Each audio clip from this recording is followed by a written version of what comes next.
हरदोई में अवैध निर्माण पर चला बुलडोजर, 9 मकानों को जमींदोज किया गया है। तो अवैध निर्माण पर बुलडोजर चलता हुआ दिखाई दिया, जहां नगर पंचायत कुरसट में जमीन पर बने थे कई मकान जिसको जमींदोज किया गया है। हाईकोर्ट के आदेश के बाद 1 महीने पहले गिराए गए थे 30 मकान और अब एक बार फिर से अवैध निर्माण पर कार्रवाई करते हुए मकानों को जमींदोज किया गया है। एसडीएम बेलग्राम और एसओ माधवगंज की मौजूदगी में ये कार्रवाई की गई है। कमलेश कुमार की ओर से हाईकोर्ट में दाखिल किया गया था वाद।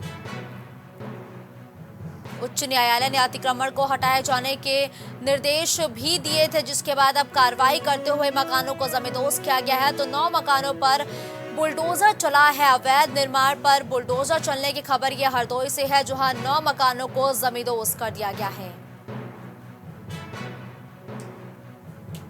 हाईकोर्ट के आदेश के बाद 1 महीने पहले गिराए गए थे 30 मकान और अब एक बार फिर से ये कार्रवाई की गई है, जहां 9 मकानों को जमींदोज किया गया है। एसडीएम बलग्राम और एसओ माधवगंज की मौजूदगी में ये कार्रवाई की है। हाईकोर्ट के आदेश पर यह कार्रवाई की गई है। कमलेश कुमार की ओर से हाईकोर्ट में दाखिल गया था वाद। आपको बताते चले कि उच्च न्यायालय के अतिक्रमण को हटाए जाने के आदेश भी दिए थे। तो हाईकोर्ट के आदेश के बाद ये कार्रवाई की गई है। सीधा रुख करते हैं हर्षराज का, जो इस खबर पर हमारे साथ जुड़ चुके हैं। हर्षराज, अवैध निर्माण पर एक बार फिर से कार्रवाई की गई है। इस दौरान कितने मकानों को जमींदोज किया गया है और ये कार्रवाई कौन से क्षेत्र में हुई है? मुस्कान, बताते चले नगर पंचायत कुरसट की तालाब की जमीन पर बने थे 39 मकान, जहां पे ये कार्रवाई की गई है। जो यहाँ पे 39 मकान थे जिसमें अवैध निर्माण पर बुलडोजर चलाया गया है। वहाँ पे एसडीएम और बेलग्राम एसओ माधवगंज की मौजूदगी में ये कार्रवाई हुई है। यहाँ पे अवैध निर्माण के चलते ये कार्रवाई की गई है। नगर पंचायत के तालाब गाटा संख्या 1604 पे अवैध निर्माण था। इसी को लेकर ये कमलेश कुमार हैं, इन्होंने 2020 में हाईकोर्ट में दाखिल किया था। इसी बात पर उच्च न्यायालय ने तालाब की जमीन पर किए गए अतिक्रमण को हटा जाने के आदेश दिए थे। इसी के क्रम में ये कार्रवाई की गई है। जी बिल्कुल, धन्यवाद हर्षराज इस खबर पर हमारे साथ जुड़ने के लिए। देखिए, बिजनौर में जिला जेल के बाहर गोलीकांड का मामला। जिला जेल के बाहर गोलीकांड का मामला बिजनौर से सामने आया है, जहां जमानत पर छूटे युवक की हत्या की कोशिश की गई है। जमानत पर छूटे युवक की हत्या की कोशिश बिजनौर में की गई है। तो अंधाधुंध गोलीबारी में एक बदमाश को गोली भी लगी है। गोली लगने से बदमाश की इलाज के दौरान हुई मौत। तो बदमाश की इलाज के दौरान मौत भी हो गई है। एक बार फिर से प्रदेश की कानून व्यवस्था पर सवाल उठे हैं, जहां जेल के बाहर ताबड़तोड़ फायरिंग से पुलिसकर्मियों में हड़कंप मचा है। शहर बिजनौर के जिला कारागार के बाहर की ये पूरी घटना बताई गई है, जहां पर ताबड़तोड़ फायरिंग हुई है। जिला जेल के बाहर गोलीकांड का ये पूरा मामला बिजनौर से है, जहां जेल के बाहर ताबड़तोड़ गोलियां बरसाई गई है। जमानत पर छूटे युवक की हत्या की कोशिश की गई है। तो जमानत पर छूटे युवक की हत्या की कोशिश की गई है। साथ ही अंधाधुंध गोलीबारी में एक बदमाश को गोली भी लगी है। गोली लगने से बदमाश की इलाज के दौरान मौत भी हो गई है। फिलहाल जमानत पर छूटे युवक की हालत सही बताई गई है। जेल के बाहर ताबड़तोड़ फायरिंग से पुलिसकर्मियों में भी हड़कंप मच गया है। इस दौरान शहर बिजनौर के जिला कारागार के बाहर हड़कंप मच गया, जब दिन दहाड़े ये फायरिंग हुई है। जिला जेल के बाहर गोलीकांड का ये पूरा मामला। तो एलडीए का जालसाज बाबू हुआ गिरफ्तार। एलडीए का जालसाज बाबू गिरफ्तार किया गया है। खबर लखनऊ से है, जहां रिटायरमेंट से 2 महीने पहले ये कार्रवाई की गई है, जिसके बाद जालसाज बाबू को गिरफ्तार किया गया है। फर्जीवाड़ा कर बेचा था विराट खंड 1 का मकान और रिटायर होने से पहले ये कार्रवाई की गई है। गोमती नगर थाना पुलिस ने जालसाज को गिरफ्तार भी किया है। एलडीए उप सचिव ने 8 दिसंबर 2022 को ये केस दर्ज करवाया था, जिस पर अब एक्शन लिया गया है, जहां जालसाज एलडीए के बाबू को गिरफ्तार किया गया है। रिटायर होने से पहले एलडीए का जालसाज बाबू गिरफ्तार किया गया है। रिटायरमेंट से 2 महीने पहले ये कार्रवाई की गई है, जिसमें जालसाज बाबू को गिरफ्तार किया गया है और ये बाबू एलडीए में कार्यरत बताया गया है। फर्जीवाड़ा कर बेचा था विराट खंड 1 का मकान। गोमती नगर थाना पुलिस ने जालसाज को गिरफ्तार किया है। तो हमीरपुर में ग्राम विकास अधिकारी ने किया आत्महत्या। ग्राम विकास अधिकारी की आत्महत्या की खबर हमीरपुर से है, जहां पुलिस ने शव को कब्जे में लेते हुए पोस्टमार्टम के लिए भेज दिया है। साथ ही मामले की जांच पड़ताल में भी अब पुलिस जुटी हुई है। तो मामले की जांच पड़ताल में स्थानीय पुलिस जुटी हुई है। दरअसल एक ग्राम विकास अधिकारी यानी कि वीडियो के पद पर तैनात एक युवक ने आत्महत्या की है। मौदहा कोतवाली कस्बा इलाके का ये पूरा मामला बताया गया है, जहां ग्राम विकास अधिकारी ने आत्महत्या की है।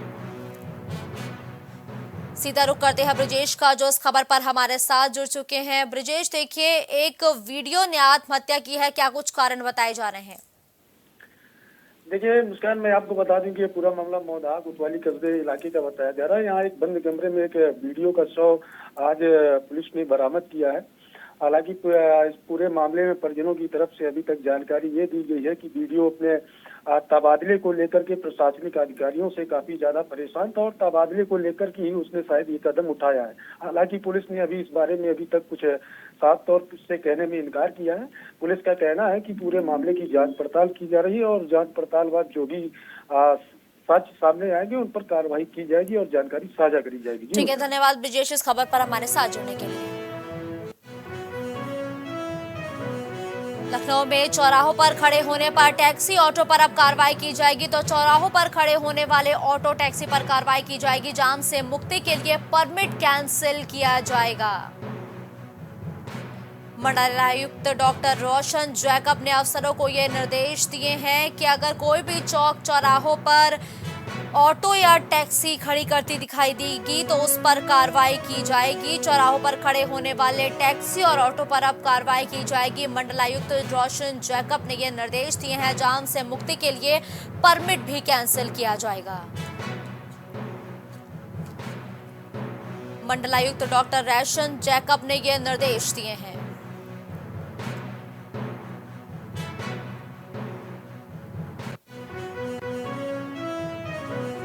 लखनऊ में संपूर्ण समाधान दिवस पर हुई जन सुनवाई। संपूर्ण समाधान दिवस के मौके पर जनता की सुनवाई करते हुए अधिकारी नजर आए। डीएम सूर्यपाल गंगवार पहुंचे तहसील सरोजनी नगर, जहां पर लोगों की समस्याओं को सुनते हुए वो दिखाई दिए हैं। मामलों का तत्काल कराया जाएगा गुणवत्ता पूर्वक निस्तारण। डीएम ने सख्त निर्देश दिए हैं अधिकारियों को भी कि अधिकारी शिकायतकर्ताओं को कॉल करके फीडबैक भी लें।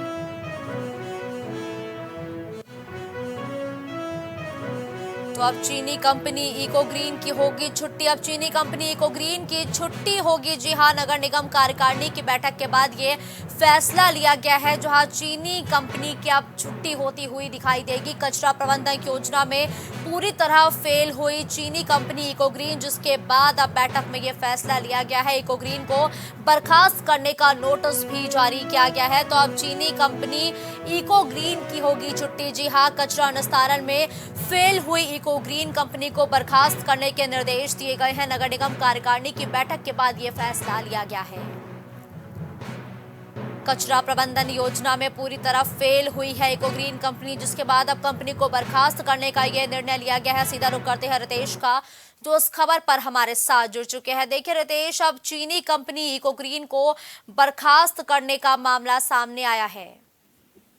देखिए मुस्कान, मैं आपको बता दूं कि जो चीनी कंपनी इको ग्रीन है, इनकी अब छुट्टी होने वाली है और मान के चलिए पूरी तरीके से अब छुट्टी नगर निगम इनकी कर देगी, क्योंकि नगर निगम कार्यकारिणी की बैठक हुई है। उस बैठक के बाद जो विशेष कमेटी बनाई गई थी, विशेष कमेटी बैठक में बनी थी, उनकी सहमति के आधार पर इको ग्रीन कंपनी कूड़ा उठान का कार्य कर रही थी। नगर निगम लखनऊ में पूरी तरीके से कूड़ा उठान का ये काम इनको मिला था, लेकिन कहीं ना कहीं इसके काम में हिला हवाली थी और शहर की जो जनता थी वो परेशान हो रही थी लगातार। इसको लेकर के नगर निगम कार्यकारिणी की एक बैठक हुई। उस बैठक में कचरा प्रबंधन योजना में पूरी तरह से ये फेल हो चुकी है चीनी कंपनी। इको ग्रीन को हटाने की प्रक्रिया फिर पूरी की गई है। अब कंपनी को काम से बर्खास्त करने का नोटिस जारी किया जाएगा। इसके बाद इसके साथ ही कंपनी ने नगर निगम के जो संसाधनों का जो नुकसान किया है, इसे लेकर उसके खिलाफ एफआईआर भी दर्ज कराने की बात कही जा रही है। नगर निगम कार्यकारिणी में 24 जून को पास हुए प्रस्ताव के बाद शुक्रवार को फिर से कंपनी को काम से हटाने की प्रक्रिया विशेष कमेटी ने पूरी कर ली है। तो लेकिन रितेश, देखिए बड़ी और अहम बात यह है कि देखिए बारिश का मौसम आ चुका है। सख्त निर्देश 2 महीने पहले ही दिए जा चुके थे, तो आखिर बारिश से पहले ही कंपनियों को बर्खास्त किया जा रहा है ताकि जनता और परेशान हो जाए। बिल्कुल, ये भी सही बात है कि ऐसे ऐन मौके पर किसी कंपनी को हटाना तो एक बहुत बड़ा टास्क होगा। हालांकि नगर आयुक्त जो इंद्रजीत सिंह है उन्होंने कहा है कि प्रक्रिया चल रही है, जो भी निर्णय होगा उसे जारी किया जाएगा। नगर निगम कार्यकारिणी ने सफाई व्यवस्था सुधारने को लेकर प्रस्ताव पास किया है, उसको लेकर काम किया जा रहा है। तो इस तरीके से इंद्रजीत सिंह कह रहे हैं। लेकिन अगर ये कंपनी हटती है तो नगर निगम के पास क्या उतने कर्मचारी हैं, क्या उतने संसाधन है, जिन संसाधनों को लेकर के नगर निगम अकेले बल पे पूरे लखनऊ के गंदगी को साफ सुथरा कर सकता हो, या इस तरीके से, क्योंकि बड़ी कंपनी है, कोई ग्रीन कंपनी छोटी कंपनी नहीं है, उनके पास लोग हैं, संसाधन है, व्यवस्थाएं हैं, जो अभी नगर निगम के पास उतनी उत्तम व्यवस्थाएं नहीं है। तो उसको लेकर के इस जो समस्याएं हैं उस समस्याओं का खामियाजा लखनऊ के निवासियों को भुगतना पड़ सकता है इस बारिश में। बिल्कुल, देखिए रितेश, अभी आपने जिक्र किया कि इको ग्रीन कंपनी को बर्खास्त करने की कार्रवाई जोरों शोरों पर चल रही है, तो आखिर बैकअप में भी कोई कंपनी तैयार होगी क्या? उसका नाम कोई निकल के सामने आया है फिलहाल? देखिए, अभी कोई इस तरह का कोई नाम निकल के सामने नहीं आ रहा है। फिलहाल अगर ये कंपनी बर्खास्त की जाती है तो नगर निगम अपने हाथ में ही कुछ वेंडर्स बनाएगा या कोई और वैकल्पिक व्यवस्था लेगा। फिलहाल नगर निगम अपने हाथ में ही ये साफ सफाई का व्यवस्था रखेगा। उसके बाद यदि कोई कंपनी इस तरीके की आती है नजर में, हालांकि अभी इसको वायरल नहीं किया गया है, सामने बात किसी की नहीं आ रही, किसी कंपनी की, लेकिन अगर ये कंपनी को ग्रीन हट जाती भी पूरी तरीके से तो नगर निगम को ये मोर्चा संभालना पड़ेगा, जो बेहद कठिन रास्ता होगा इनके लिए। फिलहाल क्योंकि संसाधनों की जिस हिसाब से कमी देखी जा रही है, जब इतनी बड़ी कंपनी नगर निगम को साफ सुथरा नहीं कर पा रही तो अकेला नगर निगम कैसे करेगा, ये बड़ी बात। बिल्कुल सही कहा आपने। धन्यवाद रितेश इस खबर पर हमारे साथ जुड़ने के लिए। देखिए, हरदोई में पुलिस की कार्यशैली पर उठे सवाल। पुलिस की कार्यशैली पर एक बार फिर से सवाल उठने लगे हैं। खबर हरदोई से है, जहां चोरी की घटना से गुस्साए लोगों ने सड़कों पर जाम करते हुए जोरदार प्रदर्शन किया है। आपको बता दें कि लोगों ने प्रशासन के खिलाफ इस दौरान नारेबाजी भी की है। चोरी की शिकायतों के ऊपर कोई कार्रवाई नहीं किए जाने के बाद अब आखिरकार लोगों का गुस्सा फूटा है और लोग प्रदर्शन करते हुए दिखाई दिए हैं, जिसकी सूचना मिलते ही मौके पर पुलिस भी मौजूद है। तो पुलिस की कार्यशैली पर भी अब सवाल उठने लगे हैं। हमीरपुर में दुष्कर्म के आरोपी को आजीवन कारावास की सजा सुनाई गई है। दुष्कर्म के आरोपी को आजीवन कारावास की सजा सुनाए जाने के साथ ही कोर्ट ने आरोपी पर 50,000 रुपए का जुर्माना भी लगा दिया है। नाबालिग के साथ 4 साल पहले फूफा ने दुष्कर्म की वारदात को अंजाम दिया था, जिस पर अब कार्रवाई हुई है। 2019 में पीड़ित की बहन ने यह मुकदमा दर्ज कराया था। हमीरपुर जिले के मौदाहा कोतवाली क्षेत्र का ये पूरा मामला बताया गया है, जहां पर 4 साल पहले एक युवती के साथ दुष्कर्म हुआ था, जिसके आरोपी को आखिरकार सजा मिल गई है। आजीवन कारावास की सजा के साथ ही कोर्ट ने आरोपी पर 50,000 रुपए का जुर्माना भी लगाया है।